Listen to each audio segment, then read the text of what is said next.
Hi, I'm Robert Borton, CEO of Classical Conversations, the world's largest classical Christian homeschooling community. I'm launching a new podcast, Refining Rhetoric. If you like CrossPolitic or just listen to hear what crazy stuff they're saying today, you will enjoy Refining Rhetoric. You can find us on your favorite podcast platform. I practice the 15 tools of learning by interviewing great guests, looking at current events, and talking about cryptocurrency. Putting off writing that proposal again? Yeah, we've been there. Proposal writing can be tough. It takes work, and if you're not careful, you can set up your company for failure. Well, that's where we come in. Smart Pricing Table is an innovative application that focuses on, well, the pricing table. Instead of a static document and constant back and forth, our platform creates interactive proposals that empower your prospects. Not sure if something is needed? Make it optional. Have complicated services that vary? Let your customer do the work with line item upsells. Have reoccurring services? Easy peasy. With Smart Pricing Table, you can create attractive proposals quickly. And our system is built for reuse, so you can get out of that hamster wheel. Give your customers choice and close deals quickly with Smart Pricing Table.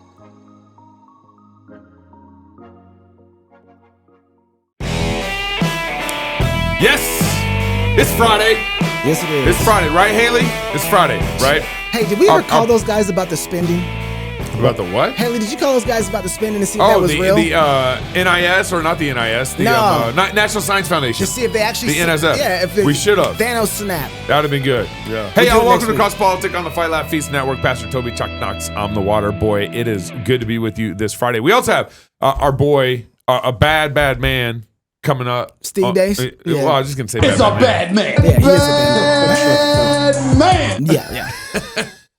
Today's culture shifts like sand, but New St. Andrews College is established on Christ, the immovable rock. It's a premier institution that forges evangelical leaders who don't fear or hate the world. Guided by God's word, they take the world back because they're equipped with the genius of classical liberal arts and God-honoring wisdom, thanks to a faculty dedicated to academic rigor and to God's kingdom. Find out more today at nsa.edu.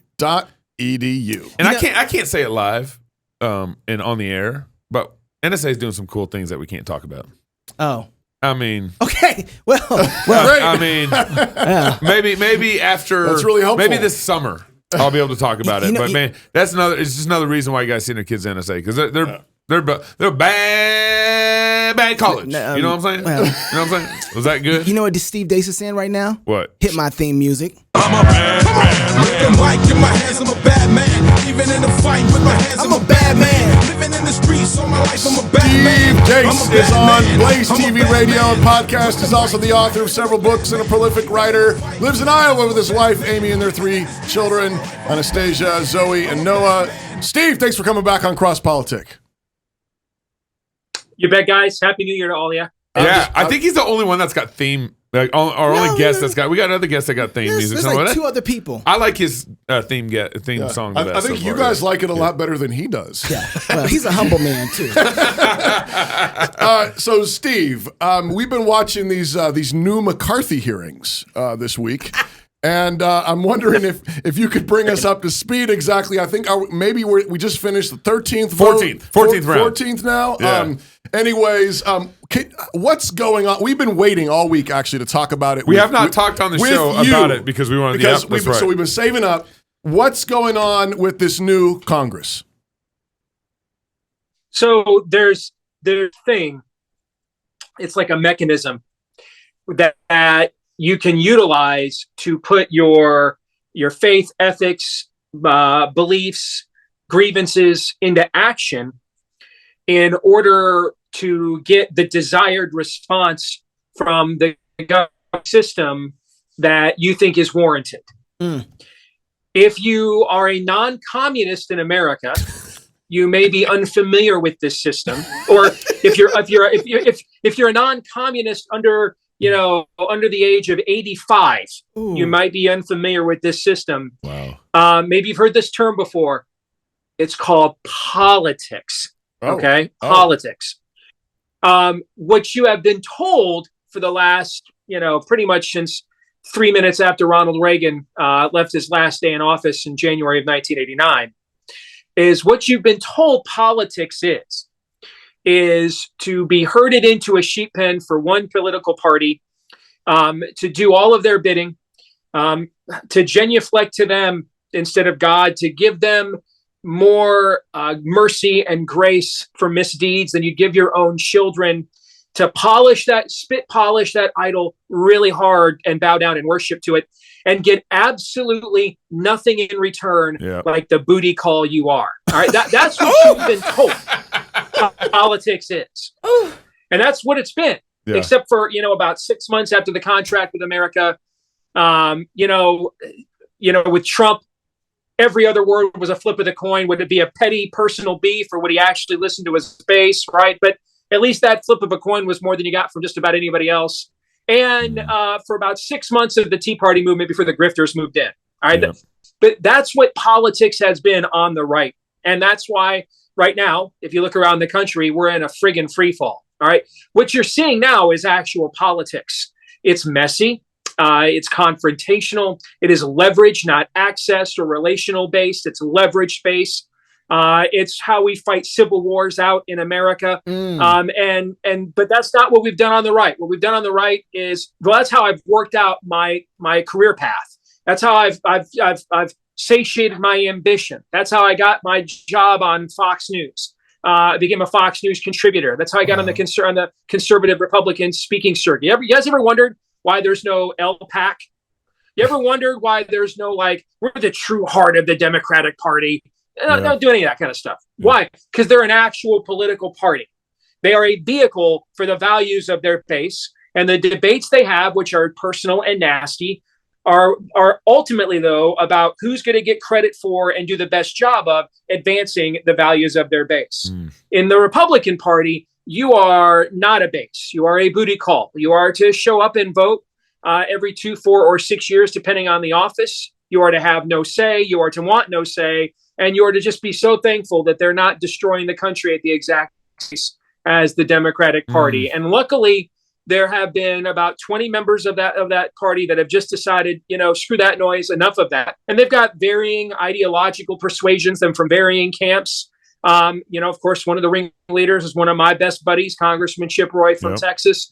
But they're all motivated by the exact same thing as a core, which is enough of false flag opposition. We want to be a real opposition party. We want to be truly empowered to seek confrontation with the demonic other side. And that's what's going on.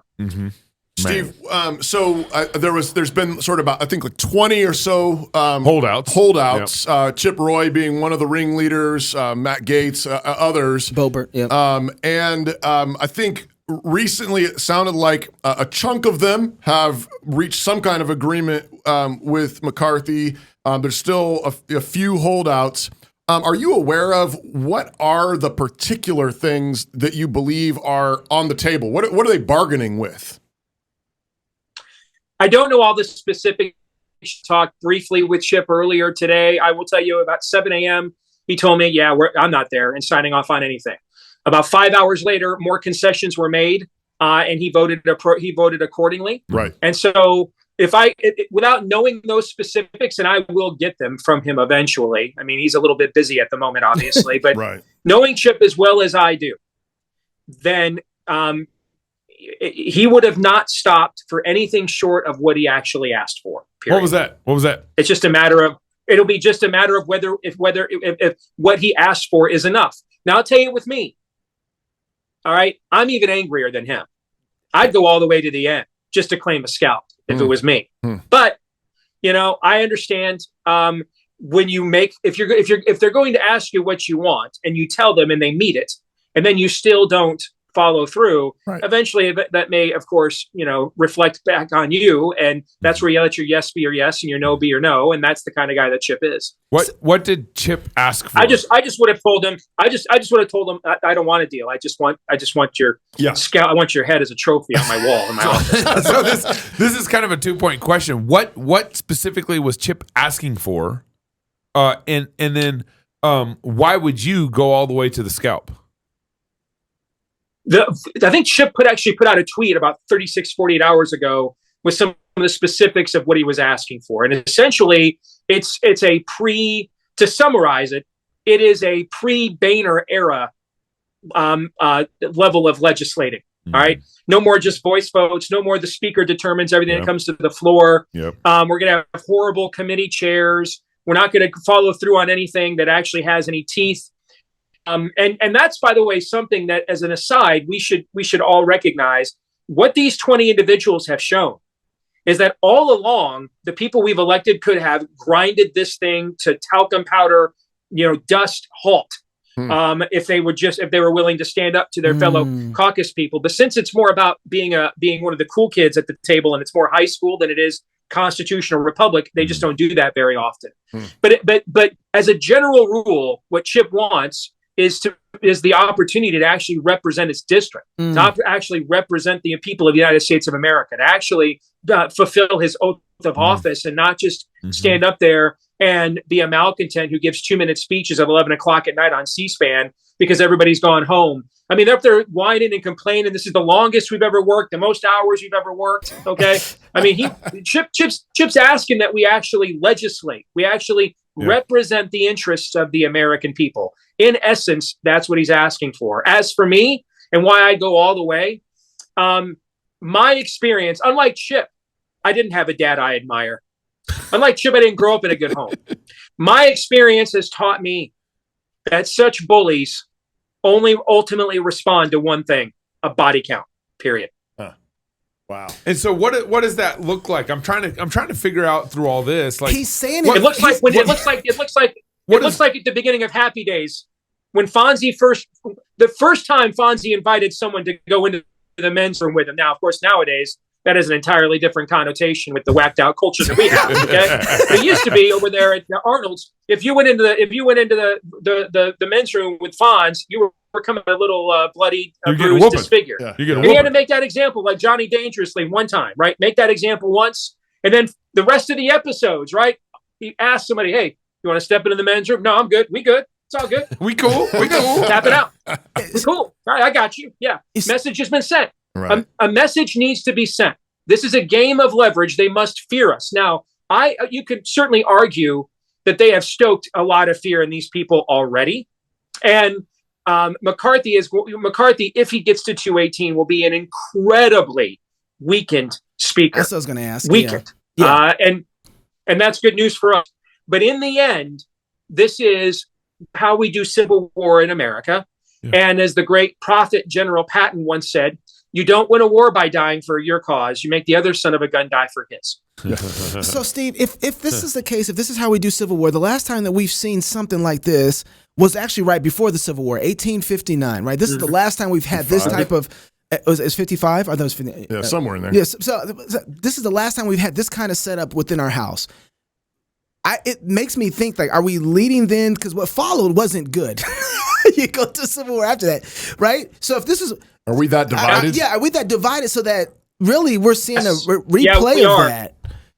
Instead of it we are that we're beyond polarization now, guys. We're to balkanization now.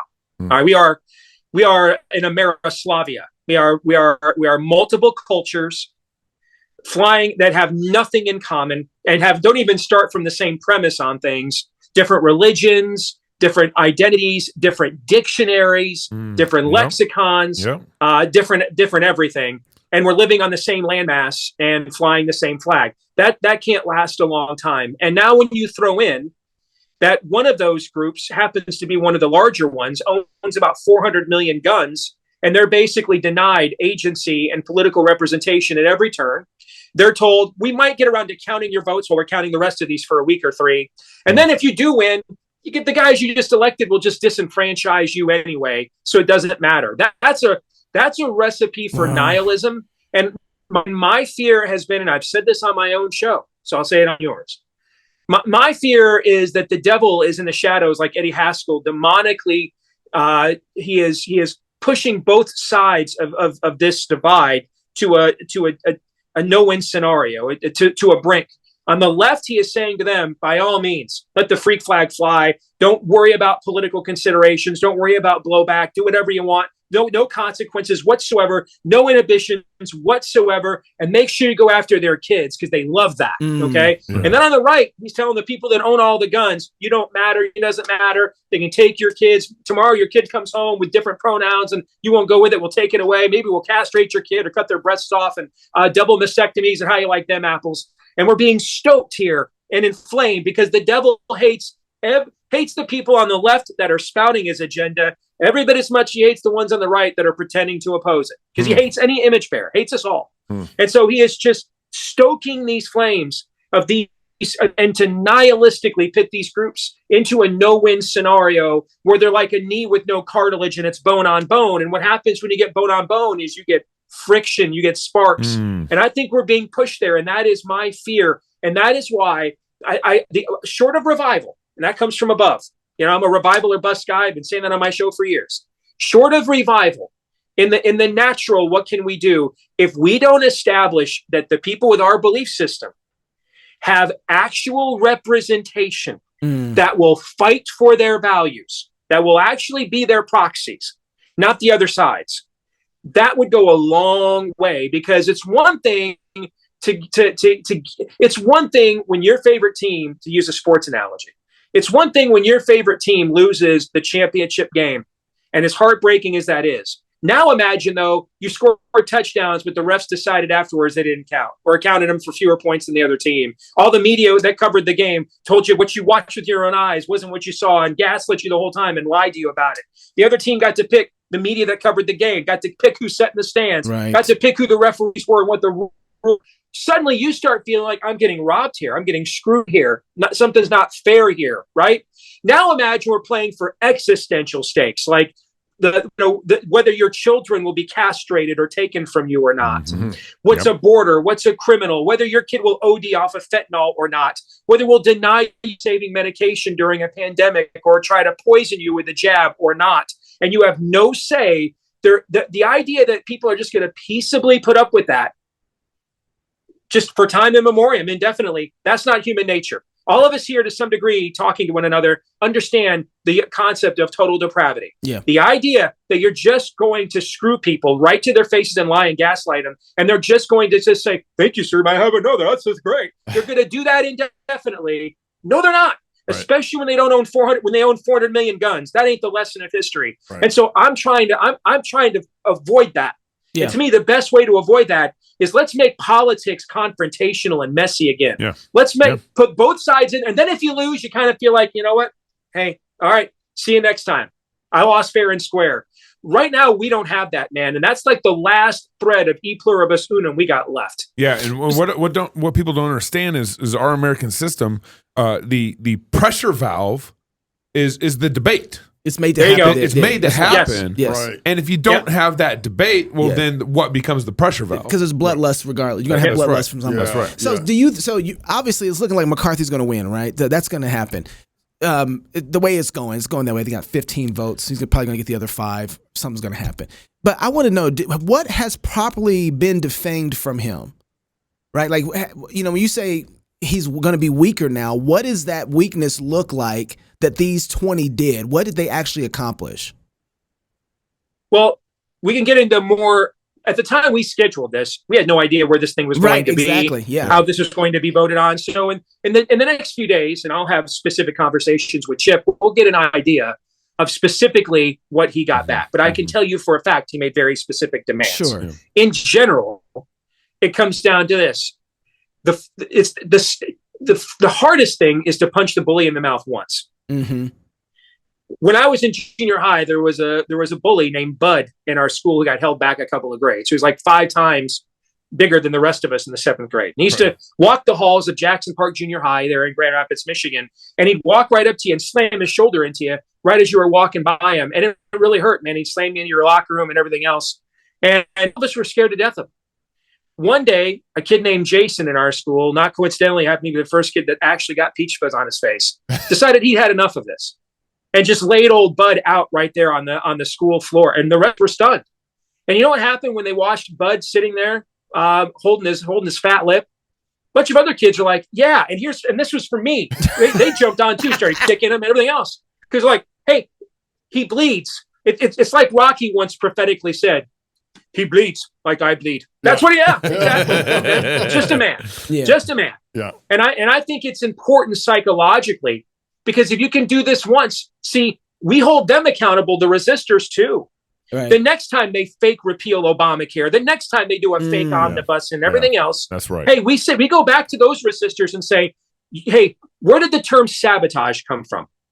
During the Industrial Revolution, French workers who had no agency or representation and worked in terrible conditions and hours took off the wooden shoes that the poor working class people wore, called sabots. They took off their wooden shoes.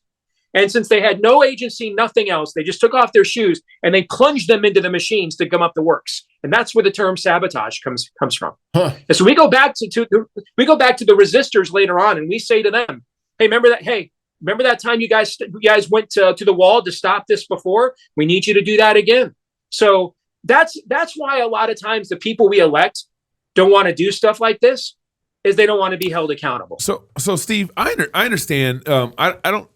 Ben Shapiro thinks that Mitch McConnell passed the omnibus budget because he knew what he was negotiating, knew the hands that were dealt to him, and he passed it before the new House came in. And he did that because the new House, you got 20 people that you can't negotiate with very well. And so he's like, well, I might as well pass what I can now, as opposed to deadlocking the government, with these 20 independent thinkers. Right. Do you kind of buy that with Mitch McConnell passing, this omnibus bill, signing off this omnibus bill before the new House gets into session? You're cutting out on me a little bit, Gabe. Could you repeat that for me? I'm sorry. No, that's all right. Let me repeat. Ben Shapiro said that he thinks Mitch McConnell... Okay, you lost me there. Great. You lost me there. Okay, great. Ben Shapiro thinks that Mitch McConnell passed the omnibus... No, you don't get what I'm saying. I'm sorry. Not that you're cutting out. I tuned out when you said Ben Shapiro said. You lost me there. Yeah, sorry. Okay. Well, Try again, Gabe. My Try question again. is, I'm trying to make sense of why did McConnell not wait for the new House to get into session? They always, every year at the end in this lame duck session, Because he hates you. The what? Because he hates you, and they were afraid that this might happen. Yeah. And so they wanted to make sure. Look at the people that voted for the Declare War on the Christian Church Act. I think half the Republicans are retiring and moving out. That's all because this is all gamesmanship to screw their base. That's right. There's only one political party that hates your viewers more than the Democrats do. They're called Republicans. Except with Republicans, it's personal. Democrats just think you're terrible. Democrats just despise your beliefs. With Republicans, it's personal. It's nasty. See, because of audiences like yours, we don't get to rape, pillage, and plunder the treasury like Democrats do. We don't get to go to the mattresses for our corporate interests as much as the Democrats do. We have to pretend to get your silly culture war issues. It's personal with the Republican. The Republican would rather lose elections to Democrats than lose control of its own party to its own base. Wow. So how do we get out of this? I mean, it's the whole definition of insanity. We're doing the same thing over and over again. Supposedly expecting different results. But I'm sorry, I'm not taking your question, Deace, but I'm sorry, man. I think you've given me a lot of hope. If this is what we need and how we need things to be operating, it's kind of like Gideon's army. We got 20 people holding up everything. Yes. Right? This is amazing, and it's working. We don't even have Trump. Yeah. We don't even got a Republican president. He was going for McCarthy. This is a pebble and a foot, and it's winning. Yeah. Sorry, I'm turning into you. Look what you've done to me, Steve. But I mean, this is a great thing to show that 20 people can come in here and wreak havoc on a system like this. Yeah. This is just 20, and right now it's probably just 5. Right. It's amazing. It's almost like it's a system devised by 56 guys who are sitting in an Independence Hall up against an entire monarchy that the sun never set upon. Come on, and figured out some way to defeat it, and then wanted to make sure that there couldn't be a movement within the government that would ever return us to that kind of tyranny. And so like they set up a system where checks and balances or even rival bureaucracies could be played off of each.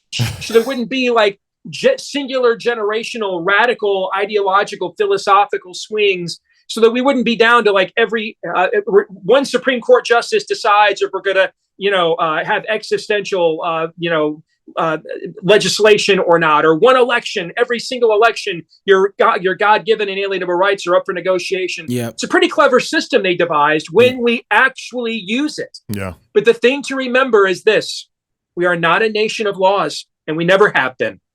We are a nation of political will, and we always will be. Wow. A law is a blog until someone acts on it. Wow. I'm a bad man. I'm a bad man. He's a bad man. Steve, man, thank you for coming on, brother. Appreciate you. You got to catch Steve every day on the Blaze. Follow him on Twitter. That's what I do. For real. Thank you for taking the time out, Steve. Thanks, brother. Always appreciate you. You thank you, guys. God bless. Appreciate you too. Take care. This new year, join our mission, fight against an evil culture through print media with our Fight, Laugh, Feast magazine. By using this form of media, we can continue to spread the good news of the rowdy Christian lifestyle. I don't know about that. While tech giants try to...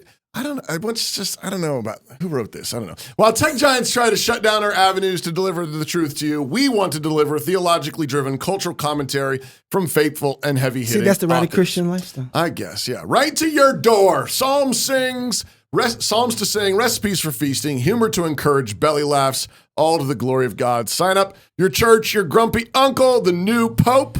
The newer pope, it says. I see what you did there. Thank you.